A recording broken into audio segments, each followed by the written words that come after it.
Today, we're cooking one of the best pieces of pork in the world, the Mangalitsa from Hungary, a rare heritage breed that's famous for its fat marbling that's often compared to Japanese wagyu beef. But the most special thing about the Mangalitsa is its soft, rich, buttery fat that is full of umami. Now, normally for pork chops, I often recommend the rib end that's closer to the shoulder, that's more similar to a rib-eyed steak. But for the Mangalitsa, I often go for the loin, just to compare to a beef cut that most people are more familiar with. This would have been the T-bone, and this is the sirloin side of the T-bone, which gives us this wonderful, wonderful piece of fat. And today, we are optimizing and solving for the fat. I want to give it and the marbling time to render, to cook, to release its wonderful flavors. Of course, you can sous vide cook it, you can reverse sear it,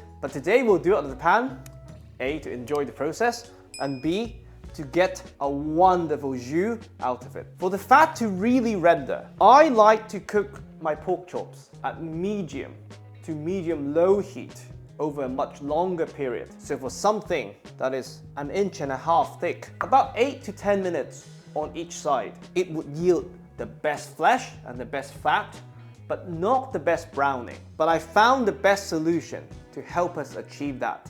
This is Japanese mayo, pupi mayo in particular, which is made with 100% egg yolk, no white. This is the perfect browning Maillard reaction enhancer for things that are more delicate, like fish fillets, scallops, pork at medium-low heat. So all we have to do is we brush a very thin layer on our Mangalitsa. This has been salted 2 nights before and left in the fridge uncovered so that the salt has time to break down the protein fibers, helping this wonderful cut stay even juicier. I often believe salting ahead is a luxury for beef, but almost mandatory for most pork chops. So if time permits, please don't skip this step. Perfect. Now, stove on, and we're deliberately not using a non-stick skillet so that we could make a wonderful pan sauce that has all the beautiful fat emulsified within it. But even though you want a bit of the fond, a bit of the burn bit, you still don't want the steak to stick, especially because we're using medium heat. So the best way to do this is first, you bring the pan to temperature. We add the oil, add the steak, then lower it to medium. This would prevent serious sticking, but permit the right kind of sticking. Now, how do you know whether your pan is at the right temperature? A very easy thing to do is to just drop a few water droplets and see how they behave. In this case, they look like they're ice skating, so you know we're at the right temperature. At this point, we add some olive oil. I'm using olive oil because A, I want to enjoy the fat, and B, I know the pork would cool down the pan immediately, so we're not going to get any of the bitterness. Mangalitsa in.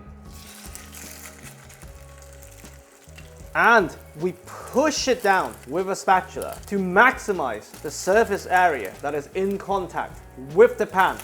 And over time, the heat would work its magic and cause the Maillard reaction, which is what's going to make this piece of beautiful meat taste even meatier. Once you're happy with the surface contact, we lower the heat to medium, medium-low for the first side, about 10 minutes. While our pork chop is slowly caramelizing, we prepare some garnish. Today, just for balance, we're going to shave some hispy cabbage to provide a bit of crunch, a bit of sweetness, and a bit of freshness. Today we're enlisting the help of a Japanese mandolin, but you can shave it however you like. And for this, I like it extremely thin. Perfect. And just for them to curl up beautifully and give us an extra crunch into a bowl of ice water. Another thing I really like to do when I'm cooking pork chop on the pan is to add a bit of fresh garlic. Because we have the long cooking time and the beautifully rendered Mangalitsa fat, or any pork fat for that matter, will end up with pork fat garlic confit, or at least its equivalent. So this cut side down goes in, and this will also, the garlic would also bring its fragrance and its sweetness to the pan, making our pan sauce even tastier. And just to help the garlic get started, we're going to baste the other side. Perfect. As you can see, this has now become a non-stick-ish. Now, once we're almost past the 10-minute mark, we flip our beautiful Mangalitsa. Just look at that. Look at that beautiful golden brown color, which demonstrates browning is a function of heat and time. So don't think low heat, medium low heat wouldn't give you the perfect browning. It just takes a bit longer, precisely because it took a bit longer. The fat marbling has rendered.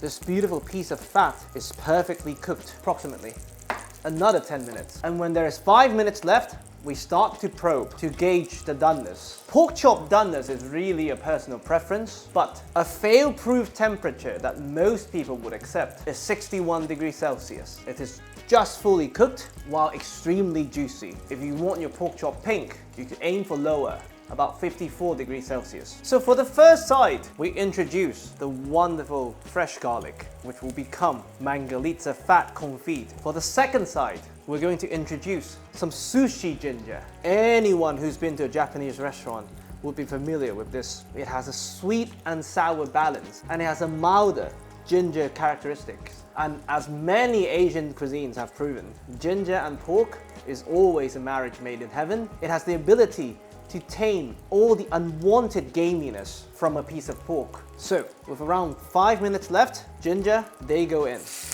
to cook.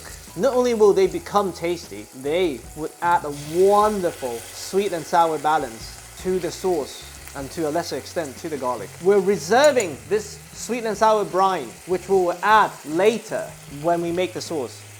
Now, we start to probe. So at 52, we're getting there. And because we're aiming for 61, we can stop around 56 and let the residual heat bring it to the right doneness. And just before taking the chop out, we're going to increase the heat and quickly sear the fat side for even more flavor. Beautiful. Now, take out our beautiful pork to rest while we finish our sauce. So, as you can see, the ginger has evaporated a lot of its water content, concentrating their flavors, releasing the sugar. And now, to reinforce the sweetness of the ginger and the garlic, we're going to deglass the pan with a very generous dash of mirin. This is Japanese sweet wine. And this would help us mop up whatever fond, whatever burn bits that are full of flavors at the bottom of the pan. And the natural sweetness of the mirin would slowly thicken, forming a beautiful glaze. Once this is looking slightly syrupy, we add a generous dash of light soy sauce. And you once again want to reduce this down to a syrupy texture, which we're already getting there. No need for cornstarch or any thickening. Perfect.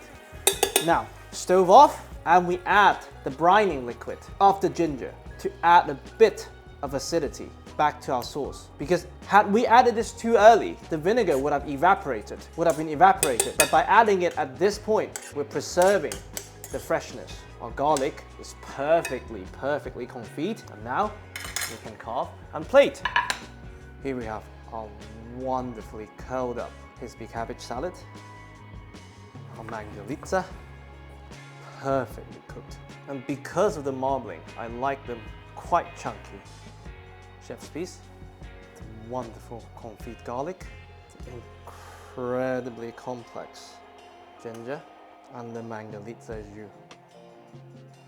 And that's it. One of the best cuts of meat in the world. This is my pan-seared Mangalitsa pork chop. I really hope you enjoy.